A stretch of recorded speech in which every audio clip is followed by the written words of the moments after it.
తారయ. ఆయన ఏం చేస్తాడో తెలుసా అండి? ఆయనే వచ్చి చెయ్యిచ్చి లాగేస్తాడు. పడవొచ్చి మిమ్మల్ని పట్టుకుపోయినట్టు, విమానం వచ్చి ఆకాశంలో తీసుకుపోయినట్టు, నూతిలో పడిన వాడిని తాడెట్టి పైకి లాగినట్టు, తను తినలేని వాడికి పల్సగా జావ కలిపి నోట్లో పోసి మింగించినట్టు తానే వచ్చి మిమ్మల్ని తాను పొందుతాడు. ఇలా పొందడానికి ఆయన కొన్ని స్థానాలు చెప్పాడు. అలాంటి వాళ్ళు అక్కడ చేరండి, నేను పొందుతానన్నాడు.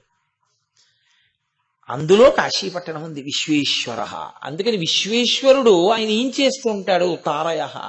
ఆయన సంసార సముద్రమును దాటిస్తాడు. ఎవరు సంసార సముద్రమును దాటలేకపోతున్నారో వాళ్ళు కాశీ వెళ్ళి శరీరాన్ని విడిచిపెట్టేయడం అన్నది లోకంలో ఉంది. అలాగే అలా దాటలేకపోతున్నామనుకున్న వాళ్ళు కాశీయే వెళ్ళి విడిచిపెట్టాలని లేదు. ఇక్కడ నిలబడి ఇక్కడ శరణాగతి చేసిన ఈశ్వరుడు ఉత్తర క్షణానుగ్రహాన్ని ప్రసరిస్తాడు. అది మీకు చేతనవ్వాలంతే.